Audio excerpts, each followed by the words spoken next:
How about that YouTube rewind, though? Oh, that's hot. That's hot. You done goofed. So I was sitting down in my chair, and I was having some thoughtful thoughts, when I suddenly stumbled upon this particular topic. Female superheroes. Superheroes, you love them, I love them, but all in all, there's no denying that superheroes in today's modern pop culture have influenced so much.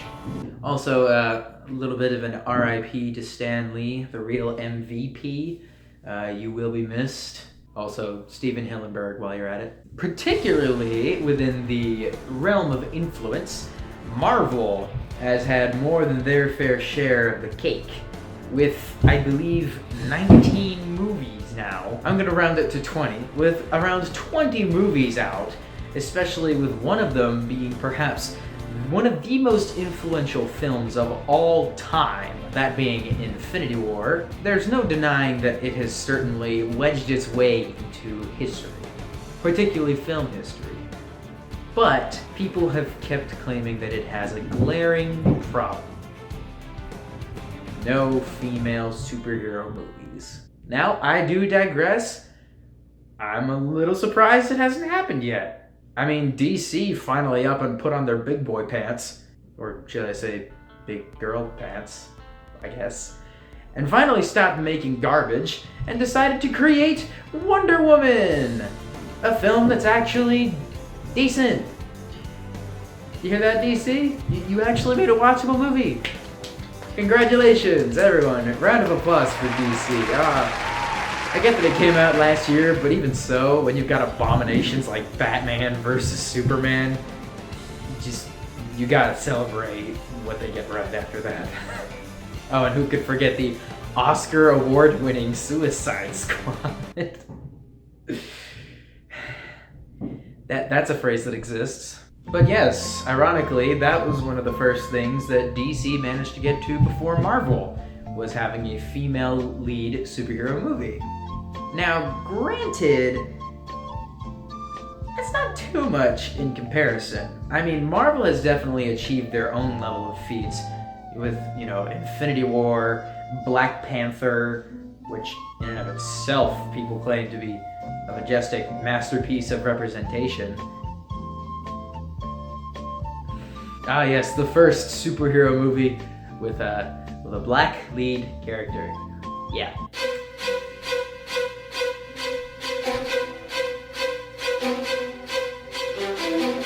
Needless to say, Marvel is currently on a correcting course to fix that problem. Namely, Captain Marvel. Now, I think that there is a good reason why Captain Marvel and Wonder Woman are finally arriving. Due to this mindset of, oh, we need more women in superhero movies, more representation, yeah. Well, hate to break it to you, but women have had quite a few turns at representing themselves in superhero movies, and the results may shock you in all the worst ways.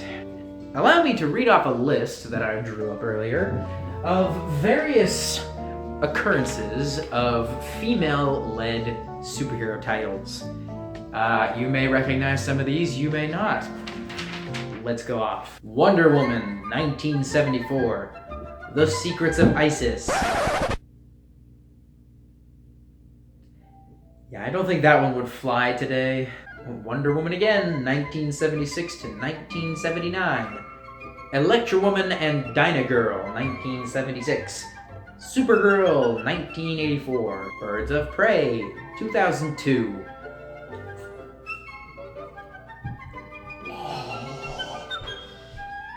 Catwoman, 2004. Yeah, just get her off the screen. No, it's disgusting. Fun fact, that's one of the worst movies of all time. Look it up. Elektra, 2005.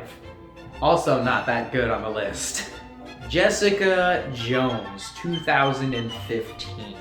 10 years after the last occurrence of a female lead character, Finally, a highly rated series. 10 years. Supergirl, 2015 to now. Agent Carter.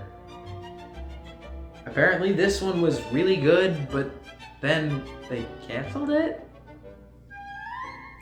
Why? Wonder Woman and Captain Marvel. As you can see, not that big of a list.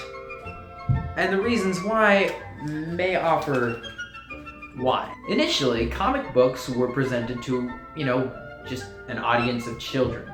However, as more and more characters came out, say like Fantastic Four, Incredible Hulk, Captain America, all these, while granted could be read by anyone at the time, their demographic was mostly pushed towards the guys. And remember, this is like anywhere from 40 to 50 years ago, so these have been quite solidified in their roles for quite a long time. They beat up Nazis, they beat up mole men, they beat up giant monsters, they beat up robots. And as we all know, guys like that. If you honestly don't believe that, a higher ratio of men prefer, combat and action to women, basic research. That's what I would recommend. Basic research. And it only goes further from there. You see, eventually the audiences for comics, moved forward and expanded to a much wider and diverse audience as more and more people grew to like them. And eventually female superheroes started to take the lead more and more often, which is good. It's good to have cool characters, especially female characters, like Ripley from Aliens. Just awesome character. Kills alien space baddies like they're nothing. Alien space baddies that look like hideous beetle abominations with acid blood. It's just cool. What can I say? However, eventually comics started going into a different format. Television and movies. You got your early series, both animated and not. And not gonna lie, most of them were trash. Though some of them do provide for some very handy meme material nowadays, so do with that what you will. And like I said earlier, some of these earlier series, like 2 Wonder Woman series somehow, both managed to come out during that time, and for the time they were decent. Production value for superhero shows back then was not really that high. Enter the period of, I believe, when Marvel attempted to make more modernized versions of movies for more obscure characters. Daredevil, Elektra, the sequel to Daredevil, also really bad. Sorry. Blade 1, 2, and 3. Sorry, Wesley Snipes. Again. Swamp Thing, which don't watch Swamp Thing. Just don't. And for the most part, all of them were just bad. Except Blade, ironically. Somehow that one worked. Good job, Wesley Snipes. Sorry again, Wesley Snipes. But then you enter the 2000s, the period of the Ghost Rider movies. And the Sam Raimi Spider-Man trilogy. Ooh boy. Debate about that one is hotter than it has ever been. But back when the first Spider-Man and the second one came out, good grief, those were applauded. Those were finally well-done superhero movies that centered on a great character. After that, not too much happened. You had Fantastic Four, still garbage. You also had the Superman movies back in the 80s to 90s, and another Superman movie that came out in 2005. But then, finally, in the year of 2008, we were gifted with this beautiful man and his beautiful interpretation of Tony Stark. Then immediately came Incredible Hulk, which wasn't as bad as the first Incredible Hulk back in 2003, but it was still garbage. But then came Thor, and Thor was good. And then came Captain America, and it was good. Then you had the first landmark, Avengers, uniting characters from various movie series centered in the same universe into one solid movie. And dang, it was good. I remember seeing the trailer for Avengers, and I was just thinking, Mom, we gotta go see that now. And after that, there was no stopping it. Avengers was one of the most successful films in US history, arguably world history. I don't know what the conversion rate for money is in other countries, so I'm gonna assume it. Eventually, DC decided, oh man, if we're gonna catch up, we gotta do this. DC tried making Man of Steel. Then they tried doing Batman v Superman. Okay, you've got our attention. We're listening. They then immediately lost our attention. Then came Suicide Squad. You have lost our attention once again. Then came Wonder Woman. Finally, a film that DC worked on. At long last, people thought, all right, this is it. We're finally gonna do it. We're finally gonna beat Marvel at their own game. And it kind of worked. Now you move to the scene with Marvel, and Marvel has just been chugging along their own money train. And, you know, come Infinity War, they're finally just gonna have to pull out all the stops. This is where they finally decide to bring in their own female representation, Captain Marvel. Now, you may be wondering why I've been ranting this long about it. What's the point? How does this at all relate to female representation in superhero movies? Well, good friendo, I'll tell you. The reason why this matters is because it's taken this long to finally set up a universe where this can happen. Try as you may, aside from Wonder Woman, when you think of superhero characters, most of the people that you ask will probably think of someone that is male. That's just how it worked out. See, you've got more iconic characters on the male side from the early years of comics that have transitioned into film than you do female. That's not to say that iconic characters haven't made it into the movies. You've got Black Widow, you've got Okoye, you got Valkyrie, but none of them really had the gusto, the thing that they needed in order to stand on solid ground. That's why Wonder Woman was able to stand on her own 2 feet, because she was, you know, the face of female superheroes. You know, when a person thinks female superhero, they think Wonder Woman.